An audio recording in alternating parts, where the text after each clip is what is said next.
When you're growing up, 90% of your bone mass is going to be put on by the time you turn age 18. And by the time you turn 30, the remaining 10% approximately will fill in. So if when you were younger, you had poor diet and nutrition, or you ate a lot of sugar, drank a lot of sodas and sugary soft drinks, or you led a sedentary lifestyle, you weren't doing gymnastics or playing sports or doing resistance training, you weren't doing those things, or you smoked or drank excessively and you continued that on, or you're still continuing that today. All of those things can affect you even reaching and attaining peak bone mass. So remember, it may not just be the things you're doing today. It could have been the things that you were doing when you're younger. A lot of times it's a combination of both. When I was preparing for this interview, it's interesting. I'm going to just read some statistics. 95% of maximum bone density is by the age of 17. So I have teenagers at home, both males.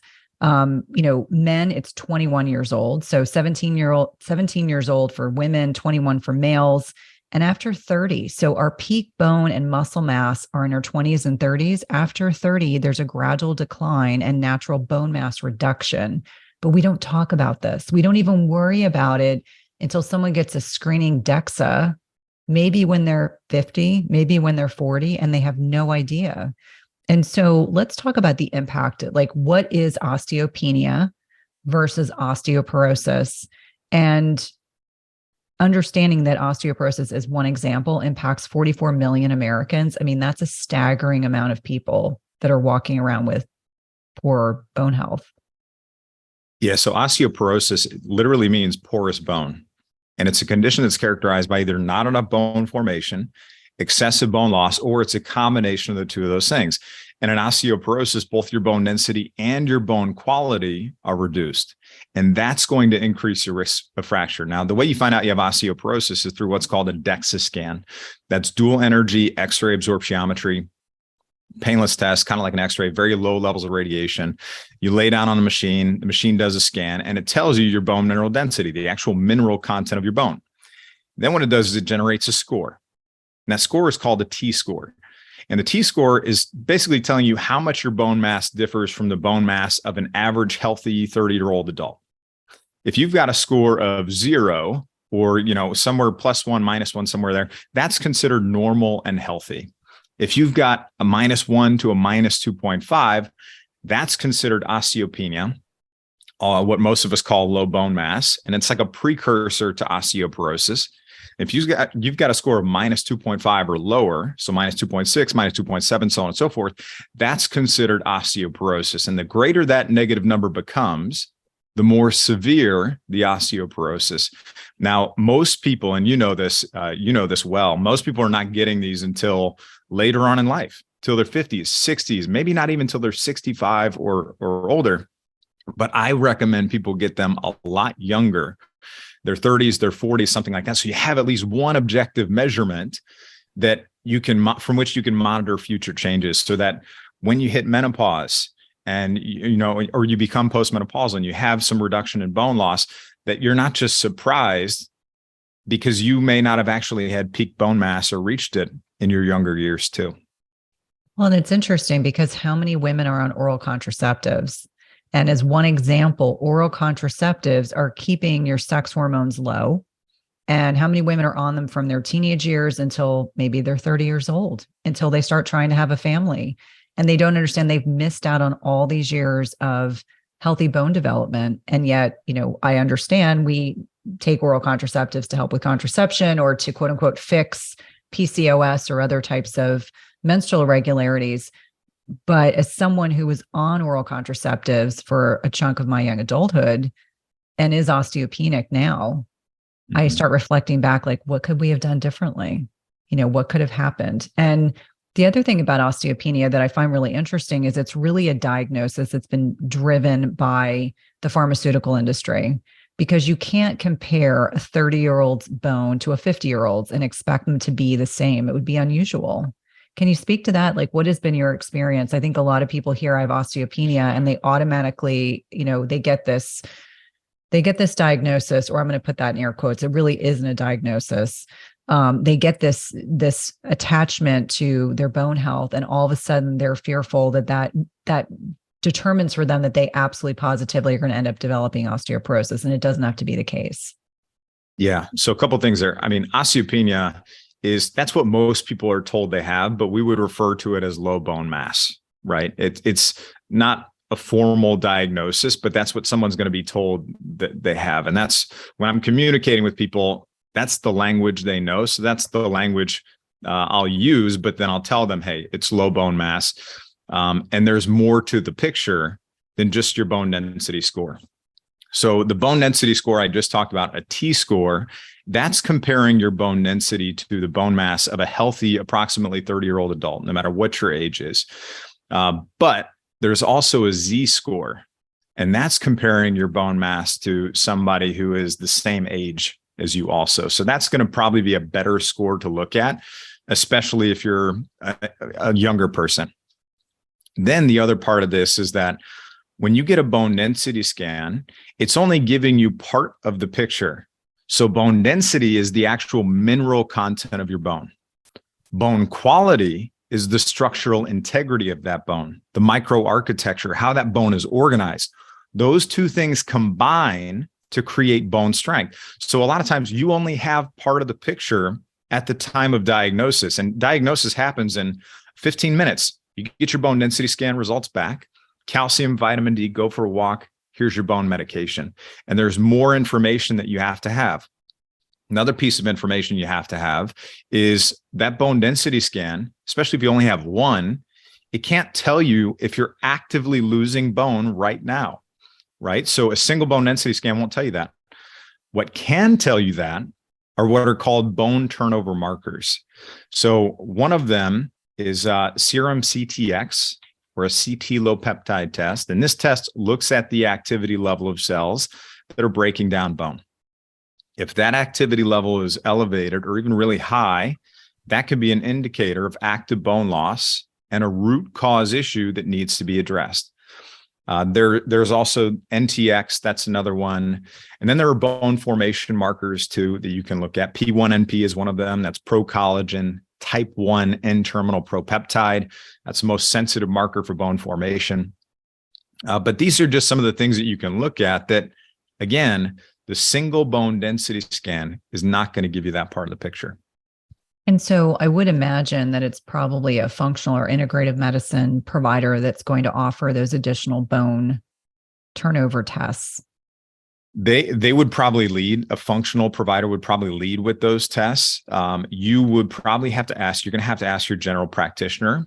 And the general practitioner, they might not even order them, because if a physician does not understand how to interpret a test, they're likely not going to order it for you. So they may send you out to an endocrinologist. Bones are an endocrine organ, so they may send you out to an endocrinologist to get that test done. The endocrinologist may or may not order it for you. So that's part of it. Yeah, absolutely. And so some of the more common things that impact bone health, lifestyle pieces, medications. What are some of the more common things that you're seeing with your clients that are impacting bone in negative ways? Yeah, there are actually different types of osteoporosis, and I think it's really important to distinguish between the two. So there's primary osteoporosis. That's typically related to a decrease in estrogen in postmenopausal women. Estrogen has a protective effect on bone. When estrogen levels decrease, as they do during menopause, that's going to cause an increase in the activity level of cells that break down bone. But then there's a whole nother cause of osteoporosis, and that's secondary osteoporosis. And that's where osteoporosis is occurring because behaviors, disorders, diseases, medications, all of those different things. So an important note we need to make here is that just because you're a postmenopausal woman does not mean that is the sole cause of your bone loss. A lot of times I hear physicians sharing with their patients, oh, it's just hormones, or this is the natural part of aging. There could be more things that need to be investigated. And that leads into secondary osteoporosis. If you're younger, or you're a male even, and you've got bone loss and osteoporosis, it could be occurring as a result of those different things. So let's unpack some of those. Medications, for example. One of the biggest medications that's going to contribute to bone loss, glucocorticoids. These are steroid medications designed to suppress inflammation. They mimic natural steroid hormones in your body, and they're used to treat conditions like rheumatoid arthritis for one, and asthma is another. And that would be your prednisone and your cortisone. Now, the way these affect your bones is that it's going to contribute to bone loss, and it's going to reduce your GI absorption of calcium. It's going to increase your urinary excretion of calcium. That's going to create a calcium deficit. But the biggest impact comes from these glucocorticoids acting directly on the cells that break down bone to increase their lifespan. And that's going to reduce your bone density. Another medication, antacids. Okay, so a lot of times people take antacids. These would be drugs that are designed to reduce the production of or suppress your stomach acid. These would be your proton pump inhibitors like your omeprazole, your Nexium, your Prevacid, or your H2 receptor antagonist drugs like ranitidine or Zantac. Okay, and I took these for a number of years, and I took them because I thought I had too much stomach acid. And a lot of times when people think they have too much stomach acid, they oftentimes have too little stomach acid. So when you take these PPIs to suppress that, and you're suppressing what little stomach acid you do have, that's a problem, because you need stomach acid to properly break down and extract nutrients from your food, like amino acids. Your bones are 50% protein by volume. They need amino acids, calcium, magnesium, iron, B12. If you don't have sufficient stomach acid, your bones and your body are going to be starved of these nutrients. So there are a lot of studies that show long-term use of antacids are not going to be good for your bone health. But there are quite a few other medications too, that SSRIs, that's another one. These are a class of drugs that are typically used as antidepressants. And there was a review of 19 studies on the effect of SSRIs on bone that indicate they have a negative effect on bone density, and they are going to increase the risk of fracture. There are quite a few other medications. I would talk about too some of the other diseases and conditions that can contribute to bone loss. Anything that's relating to or affecting the digestive system. And we can even just talk about the celiac disease is one of them. Now, for me, being diagnosed with celiac disease and malabsorbing nutrients for many, many years, that was a primary cause of that was a secondary cause of my osteoporosis at an early age. So if you're listening to this and you have celiac disease, or maybe you just have digestive issues, be aware that your bones are likely being affected. So if you suspect that you have celiac disease, or even if you don't, get tested, rule it out, make sure that you don't have celiac disease. And if you do have celiac disease, go to your physician. It doesn't matter if you're in your late 20s. I've worked with people as low as their late 20s. It doesn't matter if you're in your late 20s, your 30s, 40s, 50s, or higher. Go get a bone density scan, request one, say I have celiac disease, I'm concerned about bone loss. They will order it for you. Okay. And that way you have an objective measurement. Then the other ones, Crohn's disease, ulcerative colitis, those are some other ones that we have to be aware of, can contribute to digestive issues and issues with our bones. And then I would say also rheumatoid arthritis. I kind of touched on that before, but not just because of the glucocorticoid use, but also any of these autoimmune conditions that we have that are maybe creating inflammation in the body. If it's creating inflammation in the body, that's going to contribute to and fuel bone loss, and it's not going to be helpful for our bones long term.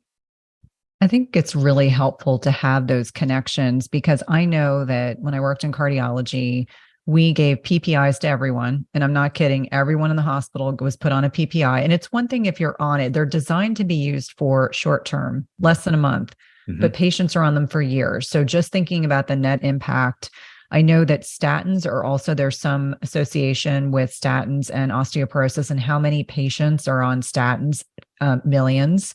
And I think it's really helpful to know that if you've got an autoimmune condition, you mentioned celiac, rheumatoid arthritis, Hashimoto's, we all know that when you have an autoimmune condition, you've got a breach in the small intestinal lining. And so you're leaking proteins into the bloodstream. You are making yourself much more susceptible to developing autoimmune conditions, which is, self on self. Your body's attacking itself in different degrees. Now, other things that I thought were really interesting when I was preparing for today is the use of like lifestyle things. So like alcohol and in particular, tobacco use can also impact bone health in negative ways. Like now, we probably don't see as much tobacco use as we did 20, 30 years ago, but certainly alcohol for a lot of people. We're maybe 3 years into this pandemic, and I know most people I talk to are consuming more alcohol, not less, but just being cognizant of the fact that that can have a negative net impact on not only inflammation in the body, but also can impact your bone health. And the other thing that was interesting, I know we had shared an article, or I'd shared an article earlier this week from American Heart Association, and it was making the connection between hypertension or high blood pressure can accelerate bone loss. But the thing for me is that the reading I did was really talking about the interrelationship between insulin resistance, which we know is at the basis for high blood pressure, driving the issue related to bone health. Have you had a lot of clients that you've seen this in as well? Yeah. So, I mean, there are a couple things there that I would touch on. So the first one is, I was talking about peak bone mass before. You and I had both kind of touched on that, is that when you're growing up, 90% of your bone mass is going to be put on by the time you turn age 18. And by the time you turn 30, the remaining 10% approximately will fill in.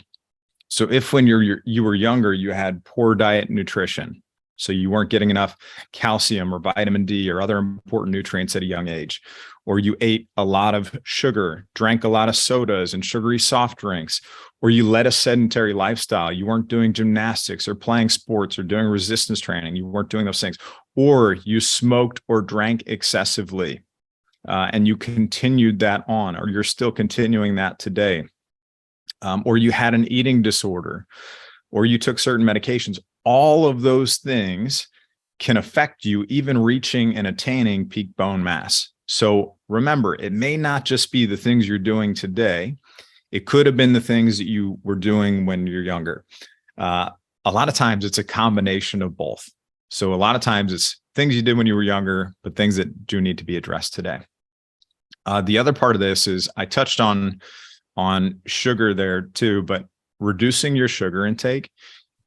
I'm sure you've already driven this home, and every health podcast and person drives this one home. I'm going to give it one more for bone health. You need to reduce your sugar intake for bone health. Sugar damages bone by triggering an inflammatory response. It lowers your vitamin D levels. It depletes your bone healthy minerals like your calcium, your magnesium, your chromium, your copper. So you just have to understand that's not going to be a helpful thing. And the other thing is that blocks the absorption of vitamin C. And vitamin C, I'll talk about this in a little bit, it's key for developing and maintaining a healthy skeleton. So really, really important. And then if you've got high blood sugar, also, that can damage your bone, partially by damaging the kidneys, which is going to make it harder for you to absorb calcium. But then also, you'll start to get AGEs. And this is going to be really important to understand, because you can actually have these age-deformed proteins can actually replace healthy collagen protein in your bones. And that's going to lead to weaker bones over time. So just a lot of really important things there when it comes to lifestyle factors that can be impacting your bone health. Well, and I think a lot of people just assume bone is bone. They don't think about the fact that the net impact of the types of foods they're consuming, and the bulk of the population right now we know is not metabolically healthy. So a lot of people eating a lot of hyper palatable, highly processed foods. But the message we're kind of bringing home is there are things we can change that can impact bone health in positive ways. Now, let's talk about the kind of conventional allopathic approach to osteoporosis, osteopenia. It's really, really interesting that, I was practicing as an NP for a long time before we started seeing the development of some of these drugs that were designed to help women, predominantly women, but there are some men as well, predominantly women that have osteoporosis that have a lot of side effects. So if you're taking things like Zometa, Beniva, Actonel, Fosamax, they are not without side effects, but I'd love for you to touch on this. Yeah. So I always liken the use of medications to that old economic adage, there's no such thing as a free lunch, right? There's a risk associated with everything. There's short and long-term side effects and implications of use of all of these things. And when it comes to bone medications or bone drugs, it's not like taking an aspirin. these have a dramatic effect on bone physiology and short and long-term implications of use. So there are two different categories of these medications. There are anti-resorptives and there are anabolics. Anti-resorptives would be, these are drugs that are designed to slow down the activity level of cells that break down bone. So this would be your bisphosphonates, like Fosamax, like Boniva, like Reclast, those kinds of drugs. And then it could also be your rank ligand inhibitors, like Prolia, for example. Those are all anti-resorptives. Now, for bisphosphonates specifically, the safety and efficacy is not really well known beyond 5 years. And as you and I are going about our daily lives, doing our daily activities, working out, exercising, doing things around the house, all those things, we're getting these little micro cracks and damage in our bones. That's normal. Happens with everybody. And then what happens is you have cells within the bone called osteocytes, and they sense that damage. They're like orchestrators of the bone remodeling process. They sense that damage and they send out a signal. And that signal goes to these other bone cells. One of them is called osteoclasts, and the osteoclasts come in and they scoop out that damaged bone. And then it's a coupled process. Right behind it comes the osteoblasts that fill in stronger, healthier bone. What happens is, though, you can actually slow down the activity level of cells that break down or that clear out that damaged bone. You can slow that down too much to where over time you start to accumulate that old, worn, damaged, weakened bone. And that's why even if you're taking some of those medications, your bone density may show higher in some situations, but it might not actually be stronger bone. So really important to note there. And then with anabolic medications, these are the other ones. And a lot of times an anabolic medication, I can't always be, I am pro do everything you possibly can naturally before considering medication as an option. That's kind of my approach. And I would say 90% of the people I work with, they're trying to do everything they possibly can naturally. And that's how we support them. At the same time, I have seen situations where medication has been necessary and life-saving. So that's kind of the little caveat I have to put in there. Anabolics are medications that are usually proposed to people that have already fractured or they've had, low trauma fractures or really poor quality bone, and they need an intervention very quickly. And the anabolic is designed to build bone, build better quality bone, and build it faster. And they do that as long as you've addressed the root cause issues and things like that. They can do that. But the drugs would be Forteo, Vinity, and Tymlos. But with these drugs, you have to understand you can only use them for a certain period of time. There's a time limit on their use. And then, this is the big one, you have to follow that drug with another drug, with an anti-resorptive, just to not lose the bone you just gained. And so many people don't get this level of education about these medications in that 15-minute conversation when they're diagnosed. And they just jump right into it without understanding that you may be committing to a medication, not just for a short period of time, for a couple of years, or maybe even the rest of your lifetime. And I think that's really important that as clinicians, when we're talking to patients, that we give them the full understanding of the implications of taking that medication. And as you stated, there are times when it's appropriate for people to be on medications, but understanding it's not just that drug, it will then lead to another drug.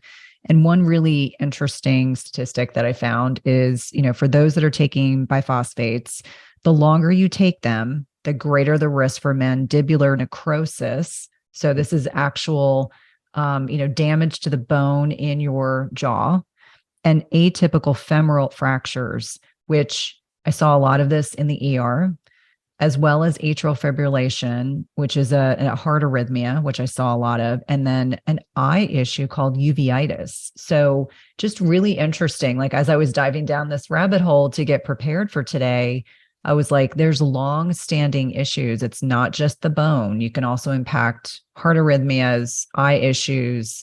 You can get these, relatively seemingly benign atypical femoral fractures. So you're building bone, but it's not per se healthy bone. Yeah. And especially with I've had a lot of people that talk about, I tried the medication even one time and they just had this full body reaction that just basically rejected it, or it really triggered or accelerated different digestive issues that they had. So usually I would always encourage people, and again, consult with your physician, but I would always encourage people to pause when you're in that room and you get told, hey, I have osteopenia or I have osteoporosis. Pause and gather more objective information before you just jump right into that decision.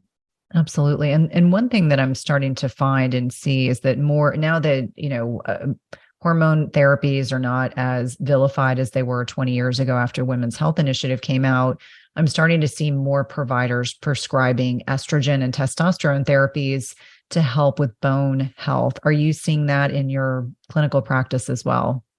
Yeah. And we always, hormones are such an important part of this picture. And there are preventative things that people can do before they go through menopause, but there are also things that can be done after. I always tell people, and we've got people on our team that help with hormones and things like that. I don't personally or specifically deal with the creation of the plan for hormones for people, but it's an important part. And bioidentical hormone replacement therapy can be an important part of that plan. Estrogen, testosterone, progesterone, all of which are important. And then you just work with somebody to figure out what's the right amount and the right dosing for you.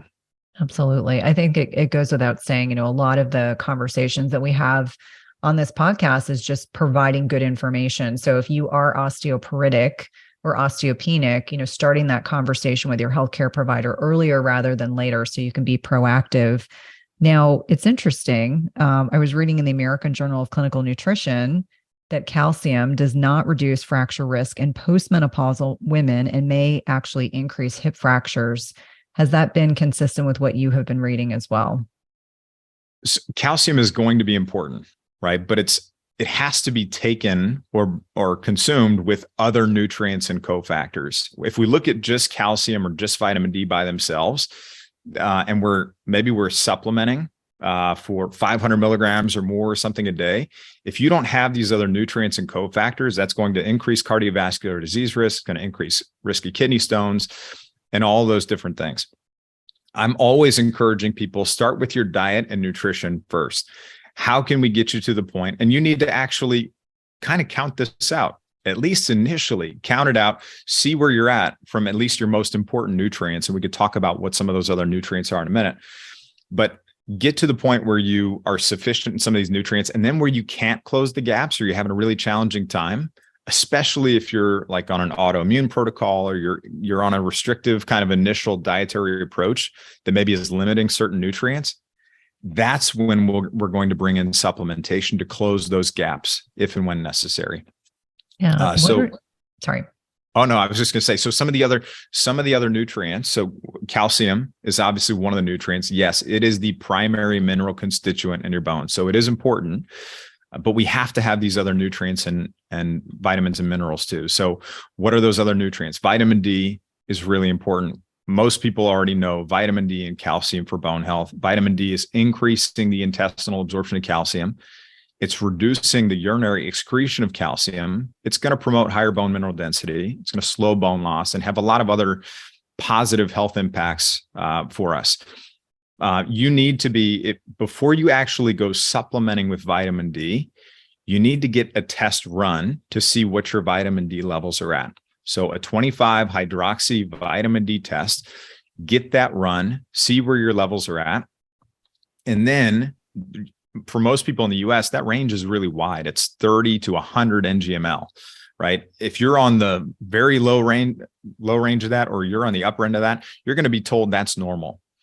And that's not normal to be up at 100 or more NGML. You can actually get to the point where you're taking too much vitamin D, and that can contribute to bone loss too. But if you're on that lower end of the spectrum and you're in the 30s or you're lower, that's also going to be something that has to be addressed. So most of the people are going to recommend right around 50 to 80 NGML, somewhere around there. It's going to vary based on your situation, but that's a good target point. And then as you start supplementing with vitamin D, you want to check your levels every 3 to 6 months to see where you're at, to see the effectiveness of the supplement that you're taking. but also to see where your level's at, if you're getting too high or if you need to make adjustments. Maybe you're supplementing a certain amount and it's having zero impact and you need to make adjustments there too. So that's for vitamin D. Another nutrient that's really important, vitamin K. K1, K2. K1 can be converted to K2, but it's not going to happen efficiently. K2 is what's most important for your bone health. K2 is going to aid in bone mineralization. It activates what's called osteocalcin and matrix GLA protein. And what that's going to do is it's going to ensure that the calcium is not going to your soft tissues like your arteries and your kidneys, but that it's going to be directed to your bones where it needs to be. And then some of the dietary sources for that.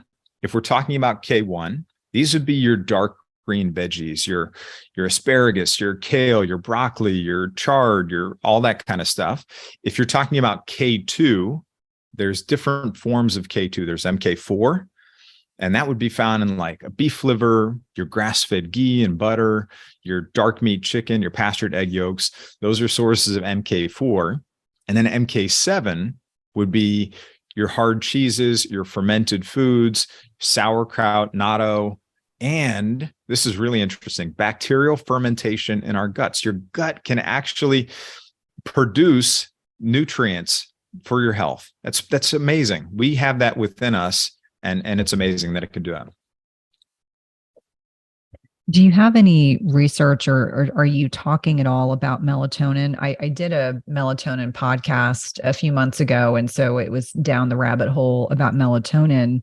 And from what I was reading, it actually helps with bone turnover and promotes osteoblasts. And then it also, we know it's a master antioxidant in the body, but it also protects bone cells from oxidative stress and inflammation. So I typically say if you're over the age of 40, we make less melatonin.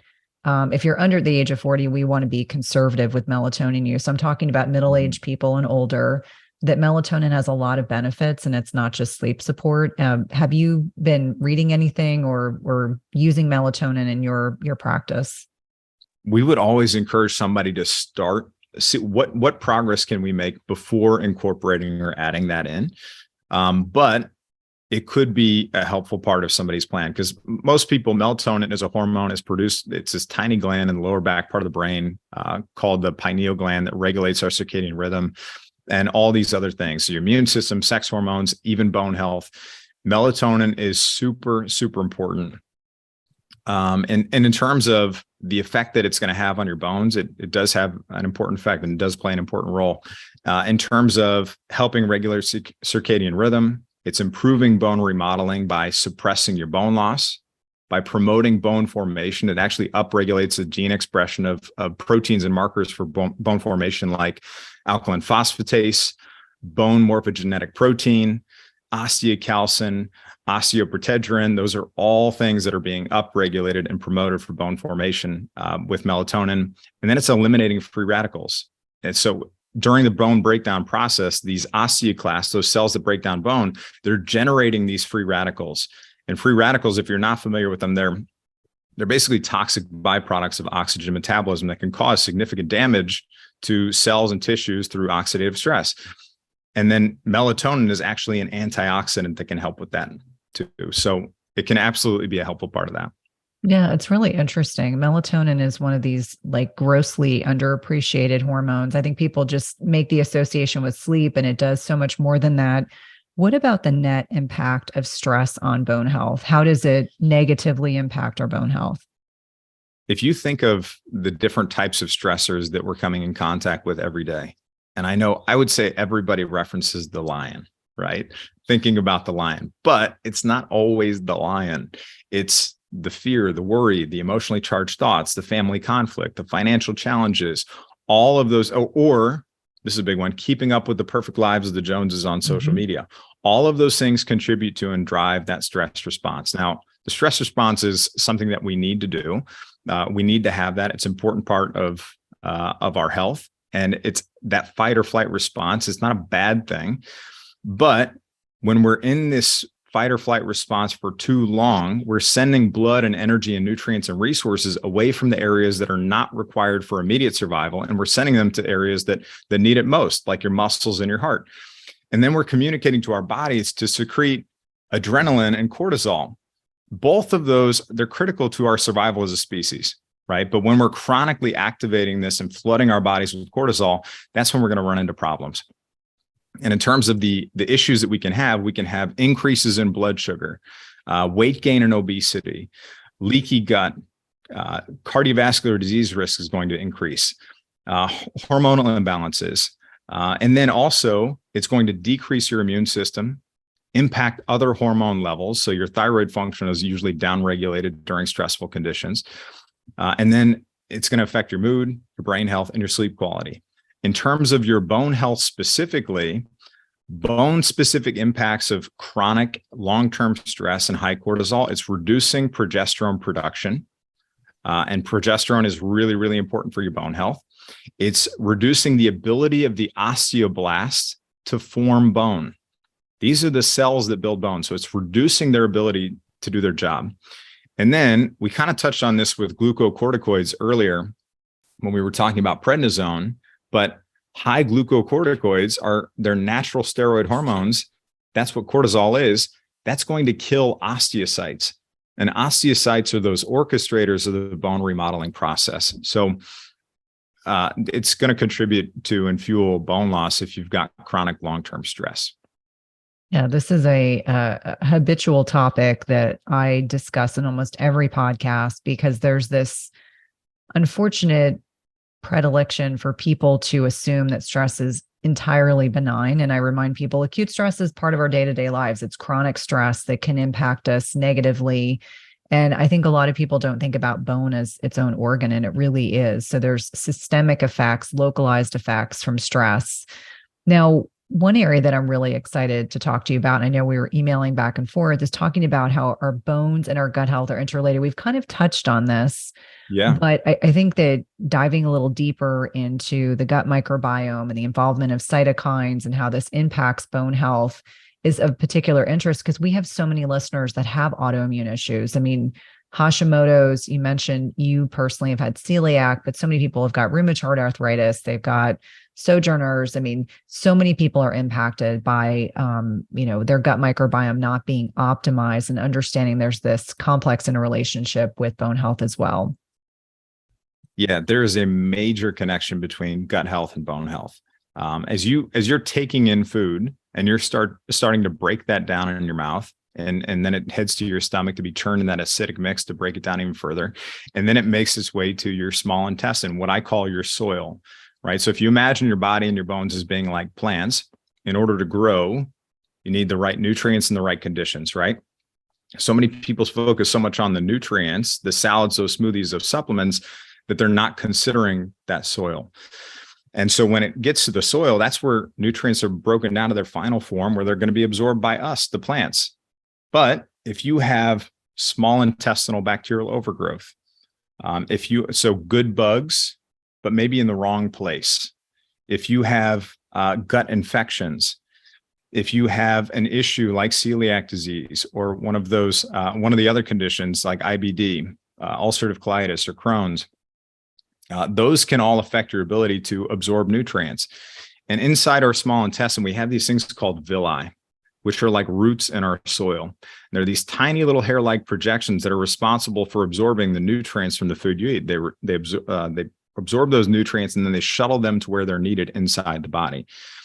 If you have damage to those roots or those villi, you're going to have a really hard time being able to absorb those nutrients. And again, with celiac disease specifically, this is probably the easiest one to tie to it, is you will actually start to get blunting of those villi to where they can't do their job. And a lot of those nutrients that you're taking in, they're not going to be absorbed. And your body still needs those nutrients to execute its daily functions. So if it's not taking them in from your diet and nutrition, and you're not able to absorb them, where's it going to come from? It's going to go to the largest reserve of nutrients or minerals that you have, which are your bones, and that's where it's going to pull from. So gut health is going to be a major, major issue there that we have to address. And then again, I think I mentioned gut infections, stomach acid production is a huge part of this. Those are some of the biggest things that we need to address. Yeah, it's really important for people to understand that it's not a one size fits all, but understanding that as we're getting older, if we're not taking medications to suppress stomach acid, by the age of 40, we're making less of it. We understand that over time, chronic stress can debilitate, can weaken these structures in the digestive system. And understanding that over time, a lot of lifestyle choices can further exacerbate these changes. Now, I got quite a bit of questions for you. Thoughts on OsteoStrong? So OsteoStrong is, they use a concept called osteogenic loading, which is basically loading a bone to induce structural adaptation to get it to become stronger, basically. And I think the way they have it set up is they've got different machines inside a gym. And it's not like a traditional gym. It's you walk in, you've got 4 machines, you move around, you exert 4.2 times your body weight on these machines. And that's working to stimulate that bone to become stronger. It takes 10 minutes every week. I would always say for people that would be a complement, but not a replacement to a full exercise plan, right? Because a lot of times people come to me and they're like, hey, I got this vibration plate, or I got this, or I'm doing this osteogenic loading thing, or I've got this new nutrient or vitamin or pill that I'm taking. That's great. Some of those can be really, really helpful additions, but they're not going to be a full plan. Because if you zoom out and look at every single thing that has to be done, the osteogenic loading is not going to address a nutrient deficiency, or it's not going to address digestive issues, or it's not going to address a parathyroid tumor. None of those things are going to be addressed by a vibration plate either, or by a single pill. So you have to zoom out and look at the full picture. But in terms of whether somebody should or should not incorporate it, I think it could be a complement to a plan.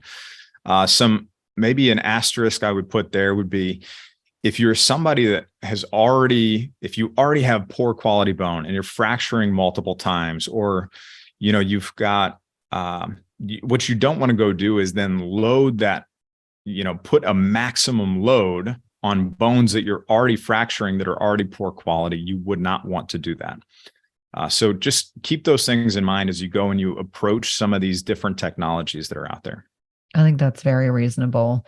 And we had Dr. Barry Tan on in the fall, and I was delightfully surprised to learn about tocotrienols and annatto and bone health.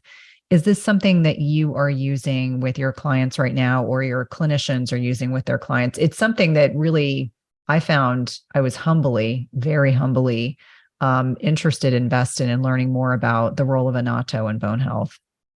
Barry Tran, yeah, he's done so much research in tocotrienols and vitamin E. He's been doing this over 3 decades. I mean, he is like the leading person in this, PhD in chemistry and biochemistry. And I think what he talks about is the gamma and delta tocotrienols are the best forms.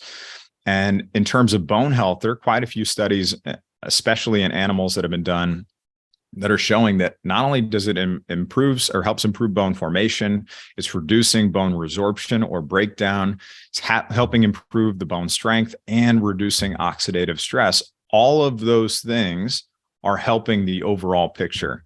Will it be beneficial to have more studies in people to see the long-term effects of this? Absolutely. But I think it's really promising to see that with the work, especially in the work he's already done. Yeah, it's definitely compelling, because I think there are still a lot of women in particular that are fearful of taking hormones, but they're willing to take a tocotrienol or annatto as a kind of bridge therapy, if you will, until they're more comfortable. A couple people asked about dichotomous earth, that somehow that has some bone supportive aspects that I was not aware of, but I said I would ask you nonetheless. Yeah, I don't, that's not something I particularly recommend. Yeah. And then in terms of, I think a lot of times people ask about silica content and things like that too. Silica is important for your bone health. Bamboo is a source of it. Their horsetail extract. When I first heard horsetail, I actually thought, I was like, do they really put horse's tail in this? But it's not actually a horse's tail. It's something different than that. So those are some sources of silica. And then cucumbers, for example, that's another source of silica. So there are ways, and there's silica in a variety of different plant foods that we're eating also. So it's not like you just have to go take this spoon of dichotomous earth and, this chalky substance and take it down or mix it into your water. And gosh, I don't want to misspeak here, but I'm not sure if taking lots of dichotomous earth can actually potentially have issues with kidneys or cause kidney damage long term. Have you Well, I read think that? you can get a lot of heavy metal exposure. That's actually why I don't personally recommend or use it. But because I was asked multiple times, I was like, maybe there's something I'm unaware of. And I did do a little bit of research, but didn't see anything that was compelling. And I agree with you that some of the components of some of these binders do have benefits, but I think it has to be taken in the context of everything else. Like there's a lot of different reasons we develop bone issues, and there's multiple, interventions that we can utilize that are very effective. So to kind of wrap things up, what are your top 3 recommendations for bone health? Like if someone's listening and maybe they're not even aware what their DEXA scan is, but they're perimenopausal, menopausal, or if there's a male listening that's in andropause, and yes, men do go through andropause,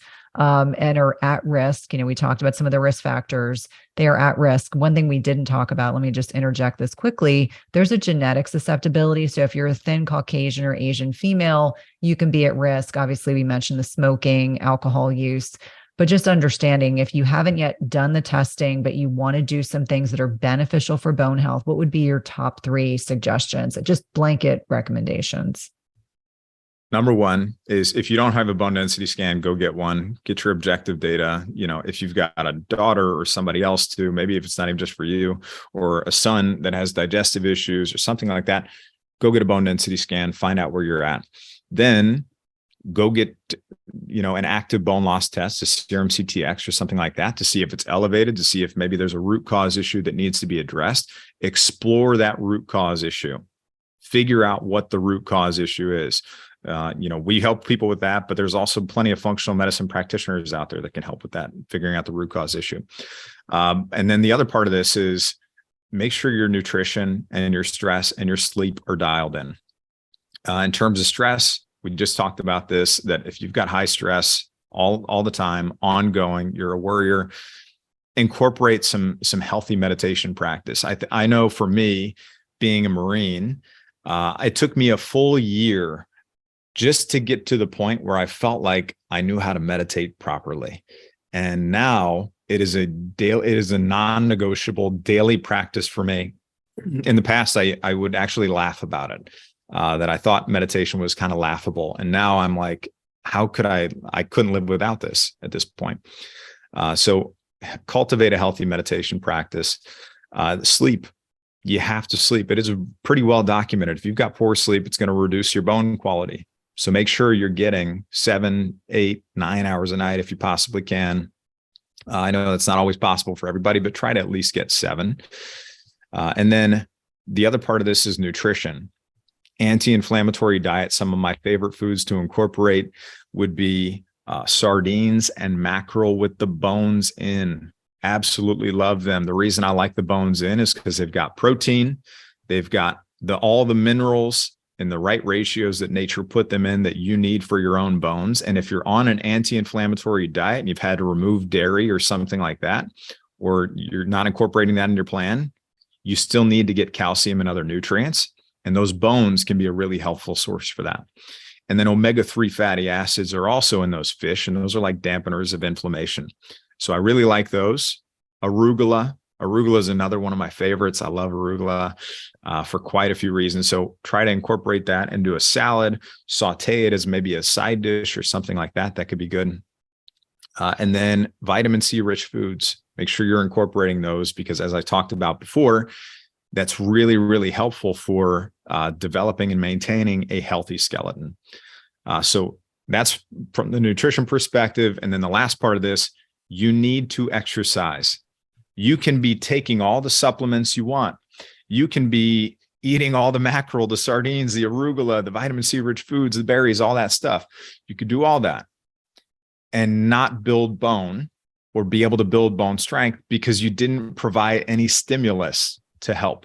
So you need 2 different types of stimuli to build your bone strength. You need muscle pulling on bone and you need impact. And the most effective interventions are going to use one or both of those things in combination. So a lot of times people are just told, go do some weight bearing exercise, go do some walking. Well, I can tell you, walking is not going to be enough to build bone. It may help you maintain, maybe on the lower portion of your body, but it's not going to help you build bone strength.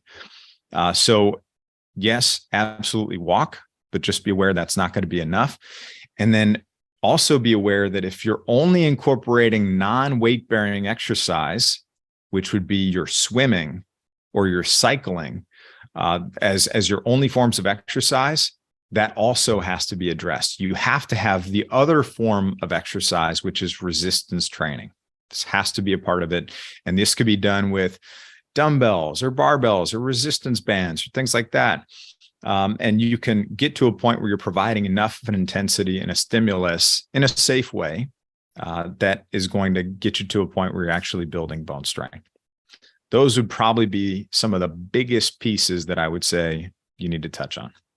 Well, this has been fantastic. I have learned so much. I know listeners will as well. Let them know how they can connect with you, how they can work with you. I know that there's a book coming at some point in the future. I'm going to manifest that happening for you. Yes. But let people know how to connect with you on social media and your website. You can always find me on bonecoach.com and always on Instagram and Facebook and YouTube and things like that. But what I'd like to do for your audience, and if it's okay with you, Cynthia, is maybe we can, in the show notes, leave my free Stronger Bones Masterclass for them. It's got a free bone healthy recipes guide that comes with it too. And it's going to walk them through step by step everything that they need to be doing to start getting on the path to improvement and stronger bones. And they could share this episode also with somebody that has osteopenia or osteoporosis that needs to hear this information. But I would say the best starting point is the link in the show notes that Cynthia, if you don't mind, we happy to share it. I actually listened to it and watched it the other night. Awesome. Well, that's where you can find me. And we've got programs that help people build stronger bones, that have helped people, a lot of people at this point. We've got a thriving community of over 100,000 people at this point too. That's awesome. Thank you again, my friend. Hey, if you like this video, you guys are going to love this video, and I'll see you there. If you have either uncontrolled diabetes, and this goes for type 1, type 2, LADA, MODY, any form of diabetes, if you follow the standard, if you follow no advice, you're probably going to hasten your death even more than 3.5 years for each decade you have it. But if you follow the standard advice, the state-of-the-art advice, the scientific consensus advice, then yeah, you're probably going to be knocking 3.5 years off your life for every decade that you follow the American Diabetes Association recommendations.